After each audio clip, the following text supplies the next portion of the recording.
जानेंगे भारतीय मानसून। भारत की जलवायु मानसूनी पवनों से बहुत अधिक प्रभावित है। ऐतिहासिक काल में भारत आने वाले नाविकों ने सबसे पहले मानसून परिघटना पर ध्यान दिया था। पवन तंत्र की दिशा उलट जाने उत्क्रमण के कारण उन्हें लाभ हुआ, चूँकि उनके जहाज पवन के प्रवाह की दिशा पर निर्भर थे। अरबवासी जो व्यापारियों की तरह भारत आए थे, उन लोगों ने पवन तंत्र के इस मौसमी उत्क्रमण को मानसून का नाम दिया। मानसून का प्रभाव उष्ण कटिबंधीय क्षेत्रों में लगभग 20 डिग्री उत्तर एवं 20 डिग्री दक्षिण के बीच रहता है। मानसून की प्रक्रिया को समझने के लिए निम्नलिखित तथ्य महत्वपूर्ण हैं। स्थल तथा जल के गर्म एवं ठंडे होने की विभेदी प्रक्रिया के कारण भारत के स्थल भाग पर निम्न दाब का क्षेत्र उत्पन्न होता है, जबकि इसके आसपास के समुद्रों के ऊपर उच्च दाब का क्षेत्र बनता है। ग्रीष्म ऋतु के दिनों में अतः उष्णकटिबंधीय अभिसरण क्षेत्र की स्थिति गंगा के मैदान की ओर खिसक जाती है। यह विषुवतीय गत्र है जो प्रायः विषुववृत्त से 5 डिग्री उत्तर में स्थित होता है। इसे मानसून ऋतु में मानसून गत्र के नाम से भी जाना जाता है। हिंद महासागर में मेडागास्कर के पूर्व लगभग 20 डिग्री दक्षिण अक्षांश के ऊपर उच्च दाब वाला क्षेत्र होता है। इस उच्च दाब वाले क्षेत्र की स्थिति एवं तीव्रता भारतीय मानसून को प्रभावित करती है। ग्रीष्म ऋतु में तिब्बत का पठार बहुत अधिक गर्म हो जाता है, जिसके परिणाम स्वरूप पठार के ऊपर समुद्र तल से लगभग 9 किलोमीटर की ऊंचाई पर तीव्र ऊर्ध्वाधर वायु धाराओं एवं उच्च दाब का निर्माण होता है। ग्रीष्म ऋतु में हिमालय के उत्तर पश्चिम जेट धाराओं का तथा भारतीय प्रायद्वीप के ऊपर उष्णकटिबंधीय पूर्वी जेट धाराओं का प्रभाव होता है।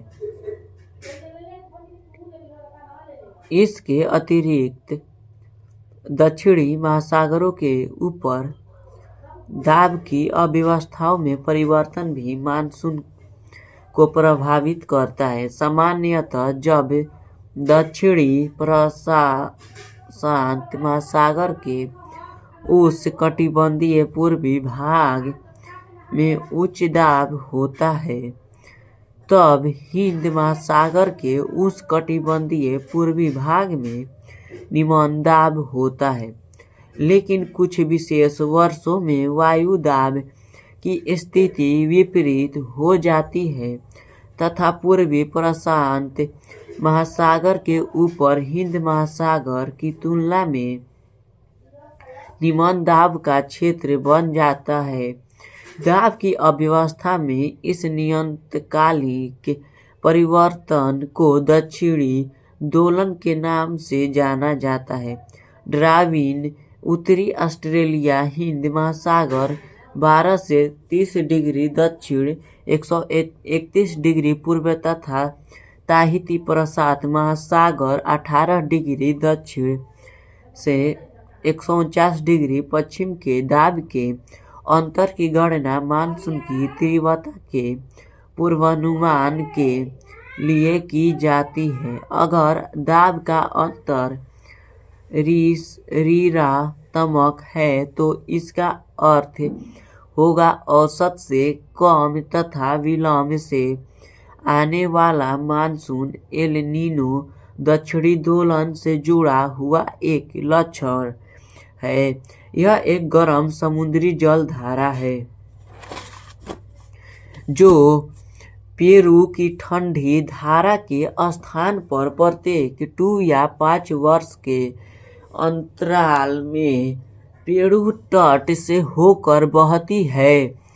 दाब की अव्यवस्था में परिवर्तन का संबंध एल नीनो से है, इसलिए इस परिघटना को इंसो एल नीनो दक्षिणी दोलन कहा जाता है। मानसून का आगमन एवं वापसी। व्यापारिक पवनों के विपरीत मानसून पवन नियमित नहीं है, लेकिन ये संपदमान प्रकृति की होती है। उष्ण कटिबंधीय समुद्रों के ऊपर प्रवाह के दौरान ये विभिन्न वायुमंडलीय अव्यवस्थाओं से प्रभावित होती है। मानसून का समय जून के आरंभ के लेकर मध्य सितंबर तक 100 से 120 दिनों के बीच होती है।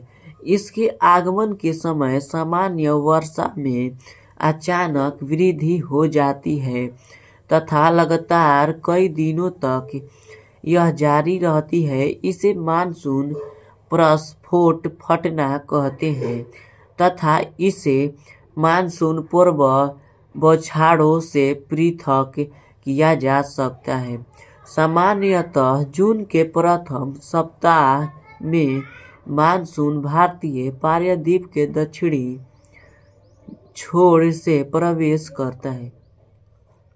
इसके बाद यह 2 भागों में बंट जाता है, अरब सागर शाखा एवं बंगाल की खाड़ी शाखा। अरब सागर शाखा लगभग 10 दिन बाद 10 जून के आसपास मुंबई पहुंचती है। यह एक तीव्र प्रगति है। बंगाल की खाड़ी शाखा भी तीव्रता से आगे की ओर बढ़ती है तथा जून के प्रथम सप्ताह में असम पहुंच जाती है।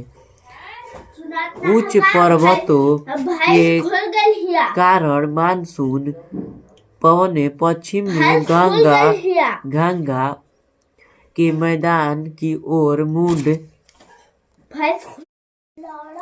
मानसूनी जलवायु की विशेषता एक विशिष्ट मौसमी प्रतिरूप होता है। एक ऋतु से दूसरे ऋतु में मौसम की अव्यवस्थाओं में बहुत अधिक परिवर्तनीय होता है। विशेषकर देश के अंतरिक्ष भागों में ये परिवर्तन अधिक मात्रा में भिन्नताएं होती है। आप अपने क्षेत्र में कितने प्रकार की ऋतुओं का अनुभव करते हैं? भारत में मुख्यतः 4 ऋतुओं को पहचाना जा सकता है।